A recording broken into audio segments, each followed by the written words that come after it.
Okay, what's up mga idol, no? Mga kabiyahero at magandang umaga, tanghali sa inyo lahat, no?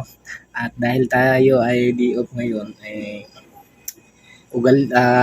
bali i-check natin yung ating motor. Gawa ng ngayon lang tayo magkakaano na mag-di off at check na rin natin yung motor natin dahil araw-araw natin itong ginagamit. Di natin alam kung anong mga nagbago. Kasi napansin ko rin sa ilaw ng yung motor sa dashboard is medyo kumikislap-kislap nung nakaraan. Kaya need ko i-check. Kaya sa mga nagbabiyahe lagi araw-araw, dapat din i-check nyo rin din yung mga motor nyo para iwas yung mga may masisiraan sa daan, mga ganun. At ito mga basic check up lang at i-check ko rin mamaya yung carburetor kasi carb na to di na to iba gawa ng na overheat nga to nung nakaraan. So unang i-check ko is headlight. Ayan, itong headlight, tanggalin muna natin yung cover dahil may tools naman tayong magagamit kasi bumili na rin ako ng personal tools para magagamit na rin.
Yan mga idol. Tapos nating na-check yung niya, headlight. Gawa nung nakaraan, minsan pag masyado siyang nauga, yung baga rough road yung nidadaanan, minsan namamatay. Kaya ang ginawa ko, tinicheck ko kung saan yung parang close contact niya. At dito pala sa pinakapuno ng supply ng kurente punta sa switch. Kaya ngayon na-check na natin. Okay na. Ito mga idol. Ito yung pinaka-switch niya. Ito. Ayan.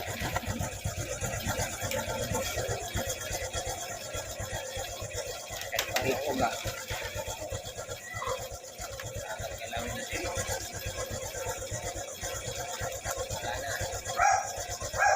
Siya, solid na siya. Check din natin yung iba. Yung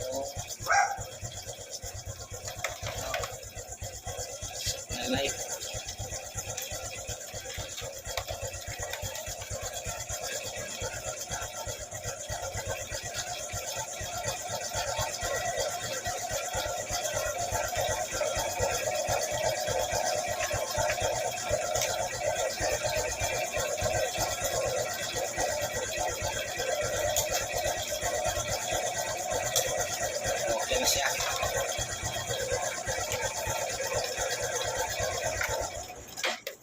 Yan ang kasunod mga idol kasi yan o.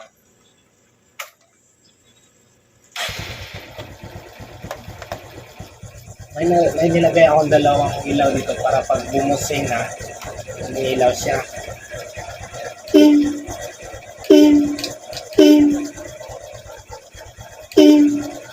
Pero dito sa kabila wala na. Hindi na umiilaw.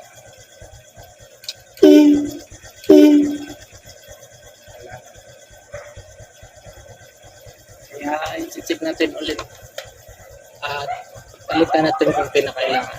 Ayan mga idol, dahil i-check natin to, ilaw na to. Ibutan na dyan. Tatanggalin natin yung pinaka-cover.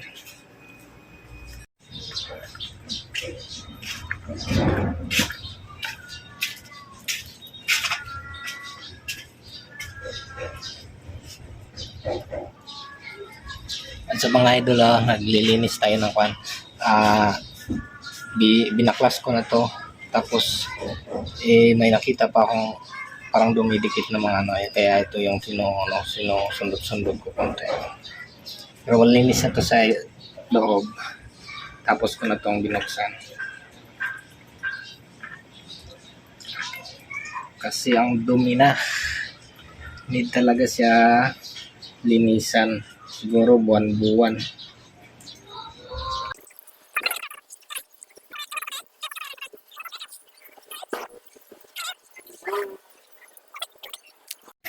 Ayan mga idol, yan ang pinaglinisan ng karburador, di ba? Ang dumi.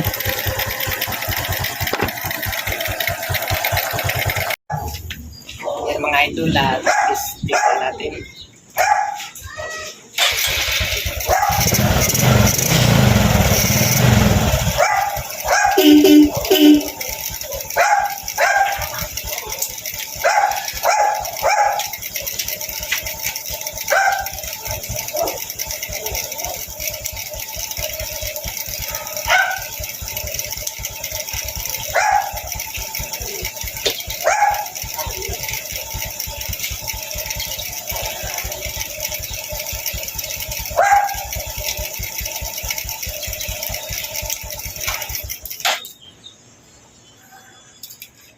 All goods na. Para biyahe na naman ulit bukas.